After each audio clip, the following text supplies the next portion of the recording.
Et donc pour notre dernière intervention de cette table ronde, donc j'invite Quentin Mathéus du Low-Tech Lab. Merci Quentin. Merci. Je ne sais pas trop par rapport au temps global, c'est ça. Donc vous aviez déjà envie de manger avant, mais là ça va continuer, quoi. Non mais désolé, du coup je vais essayer d'être quand même un peu fun. Avant tout, merci beaucoup Audrey, tous les organisateurs, organisatrices. Cette série là de présentations, je pense que c'est de très très grande qualité depuis le point de vue en tout cas du Low-Tech Lab et des différents acteurs qu'on a pu côtoyer, rencontrer et connaître. C'est assez impressionnant comme série, comme déballage, donc bravo. Et quel honneur de conclure cette série, enfin, avant une discussion je crois. Alors j'ai aussi la charge entre guillemets ou le rôle de représenter la société civile, parce que le Low-Tech Lab est une association de loi 1901, d'intérêt général, tout ça. C'est au départ, ça paraît être du coup un peu le parent pauvre du truc, les associations, le monde associatif, tout ça. Et je sais pas vous, mais en tout cas, au fil des présentations, j'ai trouvé ça intéressant de voir que un des enjeux de la low-tech, c'est de remettre la société civile au cœur de beaucoup de choses, permettre de se réapproprier, de reprendre la main sur nos vies, nos territoires, nos villes, etc., nos besoins. Et je crois que ça s'appelle la démocratie, donc c'est plutôt une bonne nouvelle. Mais voilà, du coup, quelque part, je suis aussi très content d'avoir à représenter la société civile. Ça me va très bien. Malgré que bon, le Low-Tech Lab a une asso à peu près étrange quand même. Hein. On n'est pas non plus sur un truc... voilà, par contre, on a effectivement dans les valeurs de la low-tech, ça a été aussi dit, j'ai adhéré à plein de choses, donc je vais essayer de ne pas répéter, mais l'utilité, donc l'utilité peut-être sociale, l'utilité publique, l'utilité, etc. L'appropriabilité par chacun, donc on s'adresse à chacun, donc il y a un truc un peu collectif, entre guillemets, d'intérêt collectif. Et puis la montée en autonomie, l'émancipation, ça a été aussi dit. Tout ça, c'est des choses auxquelles on croit fortement, et ce qui nous amène aussi à mettre un espèce de warning sur un regard très, même si évidemment c'est celui qu'on subit aujourd'hui, très carbone, très écologie, très qui évidemment est un des points de départ et un élément essentiel, mais on a aussi beaucoup là évoqué d'autres dimensions de la transition ou de la transformation, ça a été aussi évoqué, de nos modèles nécessaires, que sont les dimensions sociales, politiques, démocratiques, etc. Pour la petite histoire, la mission du Low-Tech Lab, elle est écrite nulle part, mais on s'est quand même pas mal creusé la tête à une époque. Et on la reformule de temps en temps, on l'adapte un peu à nos découvertes, entre guillemets. Et au départ, c'était permettre à chacun de vivre en harmonie avec son milieu. Depuis, on a rajouté chacun et chacune. Enfin, bon, voilà, ça fait 10 ans qu'on existe, donc on a suivi un peu, on a conscientisé un certain nombre de lacunes, mais on a aussi peut-être mis l'accent, alors je peux parler en particulier en mon nom, mais c'est des discussions qu'on a beaucoup en ce moment au Low-Tech Lab et au sein des communautés. C'est voilà, comment est-ce que finalement la low-tech peut rendre ça possible, de permettre à chacune et chacun de vivre en harmonie avec son milieu. C'est permettre à chacune et chacun de s'approprier un certain nombre de choses pour gagner en autonomie, notamment collective, reprendre part à son milieu, son monde, son organisation, etc. Pour répondre à ces différents besoins, évidemment arbitrés démocratiquement, de façon juste, conviviale, etc., etc.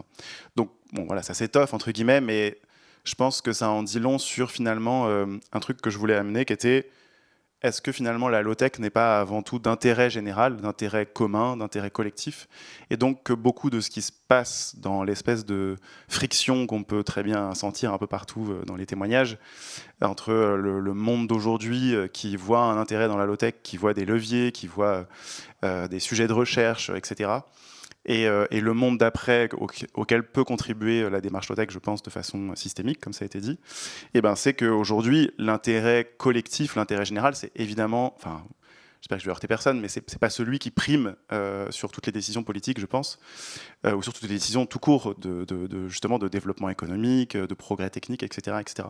Même si on a peut-être le pressentiment ou je sais pas comment dire, l'image que ça pourrait peut-être un jour servir à tout le monde, c'est quand même Ivan Illich qui avait montré il y a 50 ans maintenant au bout d'un moment, vouloir toujours plus et compter sur le progrès technique pour ça, c'est aussi répondre de mieux en mieux aux besoins seulement de certains et de moins en moins aux besoins du plus grand nombre. Donc même s'il y a eu une espèce de bulle un peu ces dernières années, où on a vu plein d'indicateurs se remonter, disons au cours de la deuxième partie du XXe siècle, et ben là, on voit qu'ils redescendent un peu tous, et bon, il y a plein d'études qui montrent que c'est pas tout à fait viable. Et donc, c'était un truc que je voulais amener comme question, c'est ce modèle. Il y a des gens aujourd'hui qui posent la question, la crise écologique, la catastrophe, est-ce que c'est pas une crise du modèle de développement, disons, industriel, libéral, occidental qu'on connaît? Et c'est tout. Parce qu'en fait, il y a eu plein d'autres façons de vivre sur Terre qui, elles, n'ont pas amené cette crise-là, quoi. Et qui ont encore essayé de cohabiter ou de résister. Et après, on peut évidemment dire que ça a rendu beaucoup de services, sans entre guillemets, en essayant de faire des moyennes, en disant qu'il y a beaucoup plus de gens qui, etc.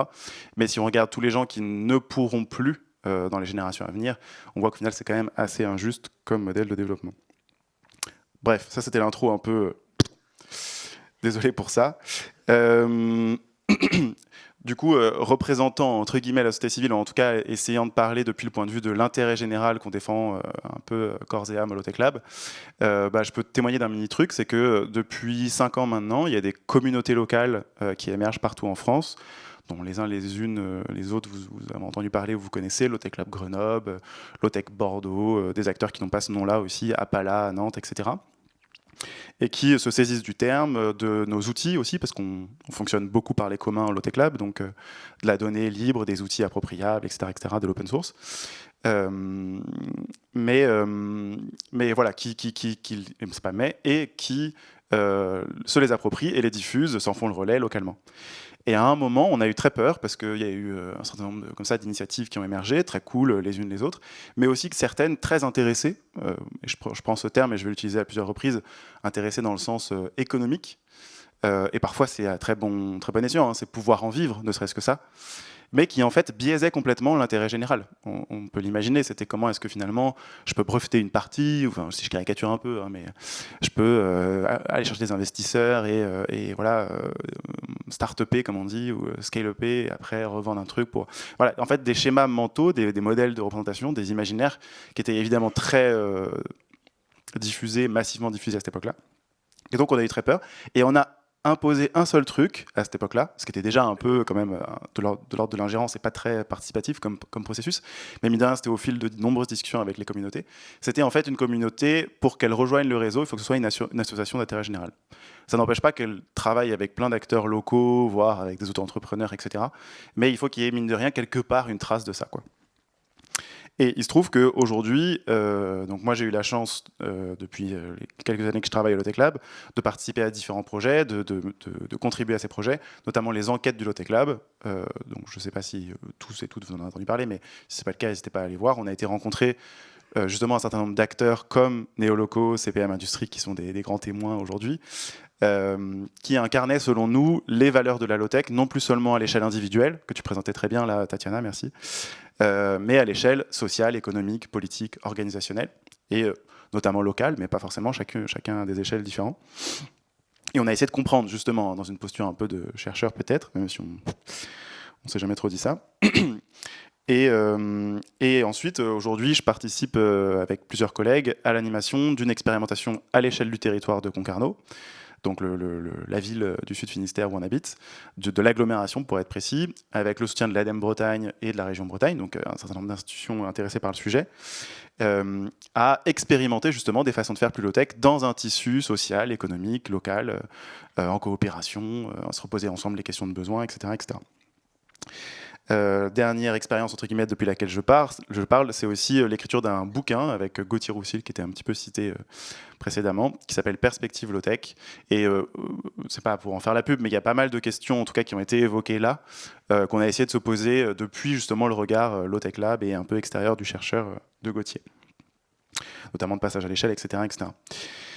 C'est important de dire que je parle depuis ce point de vue-là, parce que voilà, l'objectif, c'est pas pour nous de dire, je sais pas comment dire, il faudrait, ou ce qui est bien, ce qui est pas bien, ou c'est plutôt qu'est-ce qu'on a pu constater, observer, voir sur le terrain, trouver intéressant, trouver plus complexe que prévu, à être plus nuancé que prévu, etc.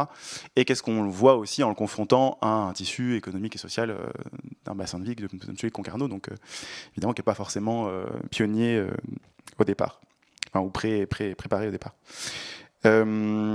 Donc tout ça nous amène en fait à penser une économie low-tech. Et je place le mot parce que tout à l'heure, c'était toi, Anne-Charlotte, qui distinguait un petit peu économique et, disons, un peu plus traditionnel. Nous, il s'agit bien, effectivement, de repenser l'industrie, l'économie, l'organisation du territoire, etc., etc. Donc aujourd'hui, le mot pour rassembler tout ça, et qui est au départ intéressant, c'est économie. Et une économie low-tech, la question, c'est qu'est-ce que c'est ? Est-ce que c'est la même chose qu'une économie de high-tech ou pas ? Et a priori, je veux dire, spoiler alert, pas trop, quoi. Enfin, en tout cas, il y a des choses un peu différentes. Voilà, et du coup, pourquoi est-ce que je dis, même si je parle depuis les sociétés civiles, enfin, en tout cas, le regard d'intérêt général et ces communautés, notamment locales, low-tech, ben en fait, aujourd'hui, on expérimente, et elles aussi, des façons de faire économie autrement. Et finalement, de faire tissu d'activités professionnelles qui répondent à nos besoins. Enfin, ça revient, ça reboucle un peu, mais voilà. Bref, voilà pour un peu poser le cadre d'où je parle et un peu, du coup, la question de l'intérêt général, collectif, commun, dans la low-tech. Du coup, l'espèce de disclaimer que je voulais faire aussi, ça me dit batterie faible, mais je pense que ça va encore un peu continuer. 20%, on est bon. C'est la question de... C'est du coup, est-ce que la low-tech et l'intérêt privé, ça marche ? Parce que c'est quand même un peu la question, je pense, qui occupe pas mal de gens. Est-ce que de l'autre côté, l'opposé de l'intérêt privé, est-ce que c'est l'intérêt collectif, c'est ce que veut dire collectiviser, par exemple, grand monstre, ou est-ce que c'est communaliser les communs, enfin voilà, il y a tout un tas de trucs comme ça.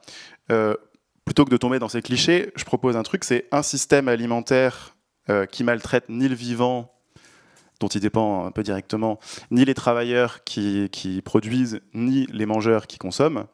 A priori, c'est d'intérêt commun. Enfin, je veux dire, pour autant, ça ne veut pas dire que tout est collectivisé, il n'y a plus de paysans qui ont leur propre intérêt d'être autonomes, de se payer à la fin du mois, etc., etc.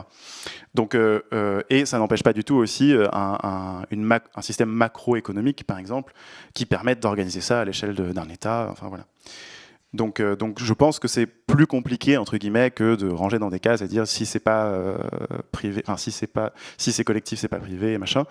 Ce que nous on observe, c'est que les expérimentations qu'on trouve les plus intéressantes, elles mêlent tout. Elles mêlent du public, du privé, du citoyen entre guillemets. Et c'est pour ça d'ailleurs que le terme d'intérêt collectif est pas mal. Souvent c'est à une certaine échelle, parce qu'il y a un seul truc qui est d'intérêt collectif, à ma connaissance en tout cas très rapide, mais je veux dire légalement aujourd'hui, c'est les SCIC, les sociétés coopératives d'intérêt collectif, et qui ont pour parti pris, à une certaine échelle, d'intégrer différents parties prenantes justement, public, privé, citoyens. Usagers par exemple, très intéressant aussi. Travailleurs, bref. Et donc la question, c'est finalement une réorganisation de tous ces intérêts différents. Et surtout, il y a quelque chose qu'on observe, c'est aussi quelque chose que tu as dit, Arnaud, dans ton bouquin, c'est qui repose sur l'artisanat, mais pas que. La question, c'est comment est-ce qu'on évite l'asymétrie ?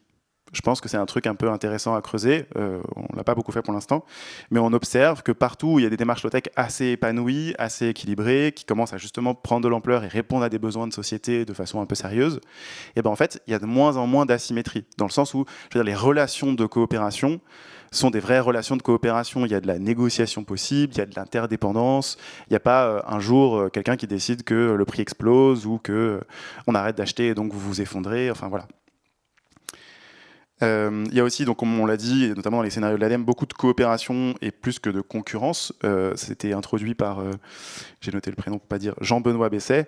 La question de la concurrence, on voit bien ce qu'elle amène, c'est à se démarquer par d'innovations aujourd'hui matérielles, servicielles, alors qu'a priori, comme ça a aussi été très bien dit tout à l'heure, j'ai même noté, l'innovation low-tech est plutôt une innovation systémique que produit-service, quoi, si on s'arrête à ça. Et un dernier truc qui a été dit, c'est aussi du coup comment est-ce qu'on repense la gouvernance, donc plus partagée, plus participative. L'atelier paysan, qui est un exemple, je pense, un peu connu de tout le monde, n'utilise pas le mot low-tech, ou pas beaucoup, parce qu'il y a quand même quelques traces intéressantes de l'utilisation du mot low-tech. Mais ils utilisent le terme de technologie paysanne, et dans les premiers principes de la technologie paysanne, selon eux, c'est une technologie participative. Je trouve ça super intéressant. Au Low-Tech Lab, on a beaucoup défendu l'accessibilité.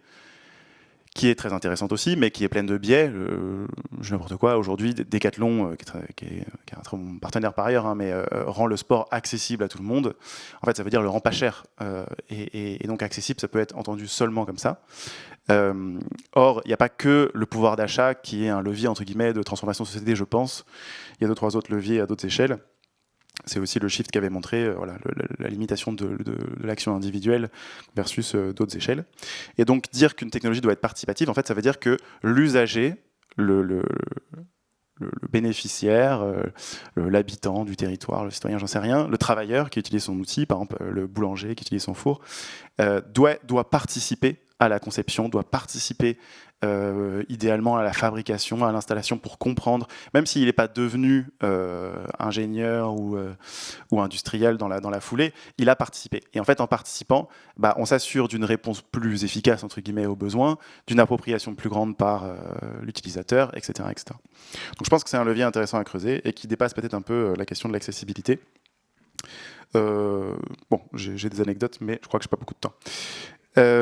Du coup, on s'est retrouvé à les rencontrer, aujourd'hui encore à toucher du doigt un certain nombre de statuts juridiques.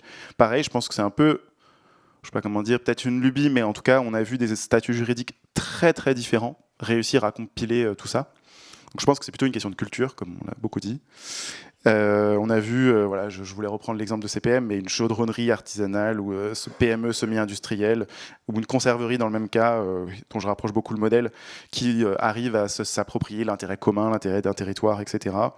Comme je pense beaucoup l'ont fait auparavant. On a vu évidemment des coopératives d'activité et d'emploi dont le but est pas de faire du profit, mais d'employer du monde, de créer de l'emploi et le plus libre possible.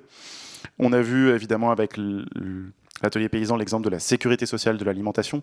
Donc là, ça nous amène à penser des choses à une échelle vraiment macro et comment est-ce qu'on se donne les moyens de planifier des transformations, de conventionner des producteurs suivant un certain nombre de pratiques et de donner à manger à tout le monde de façon qualitative.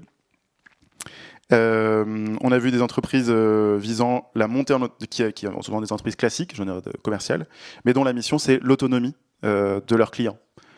Alors c'est déjà un espèce de paradoxe parce que évidemment un client autonome c'est pas un bon client entre guillemets. Donc voilà des espèces de trucs un peu bizarres. Des artisans qui avaient fait le choix d'être en association plutôt que d'avoir une société lucrative, etc., etc. Et en dernier, là des choses auxquelles on s'intéresse, c'est la question du foncier, parce qu'évidemment à la base de toute production il y a du foncier, ou de toute transformation, toute activité il y a du foncier. Et aujourd'hui les modèles les plus intéressants selon nous, c'est les modèles qui sont basés sur la propriété d'usage, donc des foncières, du foncier non lucratif, qui permet d'éviter les petits soucis qu'on a de spéculation, par exemple. Notamment en Bretagne, on connaît bien. Bref, donc voilà, des entreprises qui finalement ont tout un tas de buts autres que seulement lucratifs. Et alors il y a la question du coup de l'ESS, puisque intérêt général, intérêt collectif, etc. Le labo de l'ESS, qui est un think tank dédié au sujet, a fait une grosse étude sur la low-tech, qui était un peu mandaté par des métropoles, donc ça s'appelait les métropoles low-tech, mais très honnêtement, c'est plus des experts de l'économie sociale et solidaire que des experts des métropoles. Donc pour nous, c'est vraiment cette question-là qui est travaillée dans l'étude, elle est très bien. Maintenant, on voit bien que l'ESS, entre guillemets, enfin je sais pas comment dire, mais pour avoir pas mal traîné dans le milieu de l'ESS, aujourd'hui, nous on a rencontré plein d'acteurs qui n'étaient pas labellisés ESS, qui voulaient surtout pas l'être, parce qu'en fait, ils trouvaient pas leur compte dans l'ESS, à part que ça coûte plus cher, ou c'est de la pub, ou des choses comme ça. Donc je dis pas que c'est que ça, mais je veux dire, c'est peut-être aussi peut-être une impasse, ou en tout cas pas suffisant. J'essaie de terminer sur les deux questions que je voulais amener, parce que j'ai peut-être déjà un petit peu dépassé. La question des échelles qui a été beaucoup posée, et notamment la question de l'industrie qui se cache derrière, parce qu'en France, on ne sait pas vraiment... Enfin, en France, en Occident peut-être, mais en France, on a quand même un bon héritage. On a du mal à passer les choses à l'échelle sans l'industrie. Et peut-être qu'à une échelle plus mondiale, aujourd'hui, on a du mal à passer les choses à l'échelle sans, entre guillemets... l'économie de marché, de consommation, je sais pas comment dire, la pub, le marketing, etc., etc. Et je pense que, je voulais revenir aussi un peu à ça, mais la question des seuils de contre-productivité d'Ivan Illich, donc à nouveau le chercheur que je citais tout à l'heure, qui disait que au bout d'un moment, en fait, un système qui répond à un besoin collectif, encore une fois, l'objectif c'est de répondre aux besoins de tous et non pas seulement aux besoins de ceux qui peuvent se le permettre. et ça c'est au cœur de la low-tech, quoi, je veux dire, et ben en fait, plus il va continuer à se complexifier, à se développer, à s'étendre, etc., plus il va en fait perdre des gens au passage, laisser des gens sur la route, et puis finalement même créer les besoins auxquels il va répondre. Enfin, il y a une espèce d'emballement un peu du système.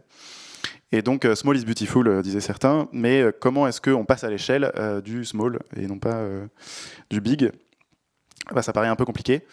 En tout cas, il y a des modèles qui existent, et du coup, je me permets de les citer parce qu'on les a un petit peu étudiés dans le cadre du bouquin. Dans le milieu anglophone, notamment, en tout cas pas francophone, il y a des gens qui parlent, et issus plutôt des cercles du libre, donc logiciel libre, mais pas que, hardware et tout. Il y a des chercheurs qui parlent alors certains de post-capitaliste design, par exemple, donc de façon de rediffuser complètement le design dans les mains de tout le monde, qu'on puisse réapprendre à concevoir des réponses à nos besoins le plus localement possible. C'est le concept de subsidiarité qui fait partie de notre charte. Mais aussi et surtout un truc super simple. Tout à l'heure, c'était Design for Sustainability, je crois, que tu citais. Et ben, nous, on s'est pas mal intéressé au champ de recherche qui s'appelle le Sustainable Manufacturing. Donc là, bon, on ne peut pas faire plus bourrin. Mais en fait, leur réponse, elle est, je pense, désintéressée. C'est pas des chercheurs, puisque c'est du pair à pair. Ah, la question de la batterie. Bon, c'est pas grave, c'était ma photo. Je pense que vous la voyez. Mais merci quand même. C'est peut-être qu'il faut que j'arrête. Donc le dernier mot que je voulais dire là-dessus, c'est des chercheurs qui viennent du monde du pair à pair, donc leurs financements sont entre guillemets libres. C'est pas, comme tu le disais un petit peu, Odile, aussi des directions qui au bout d'un moment bloquent ou orientent ou quoi, parce qu'avec des intérêts financiers ou lucratifs ou quoi. Et donc eux, leur réponse, ça s'appelle le cosmolocalisme. C'est un truc qui est basé sur les communs et qui consiste à distribuer un maximum en fait la production, la transformation, etc., etc. Et donc il y a des gens qui disent que c'est pas du scale-up, c'est du scale wild. Ça c'est pour les concepts un peu toujours aussi sympas et qui font le buzz. Voilà. Pardon. C'est fini. Et j'aimerais du coup poser la question, en ouverture de peut-être la discussion qu'il n'y aura pas, mais en tout cas poser la question, plutôt que de voir la low-tech, en tout cas c'est ce que nous on essaye de défendre, de voir la low-tech comme un espèce d'outil, de nouvel outil pour l'ingénieur, de nouvel outil pour le service innovation, de nouvel outil pour le marketing, etc., etc. Et ben en fait on observe, et je pense que plein de gens l'ont dit, que la low-tech vient questionner le rôle de l'ingénieur, le rôle de la recherche, le rôle des réglementations. On en disait au début, tiens, il manque des réglementations. Oui, mais en fait, est-ce que les réglementations, ça existe dans un monde low-tech, ou est-ce que c'est pas d'autres façons de contrôler, garantir, assurer, etc., etc. Et du coup, peut-être la question du rôle de l'industrie et d'une industrie d'intérêt collectif. Est-ce que c'est possible, qui du coup ne cherche pas juste à vendre sa production pour faire des marges, mais à répondre aux besoins peut-être d'une économie locale plus low-tech. Et ça, c'est des choses qu'on essaie de creuser, notamment au Low-Tech Lab. Voilà. Merci beaucoup.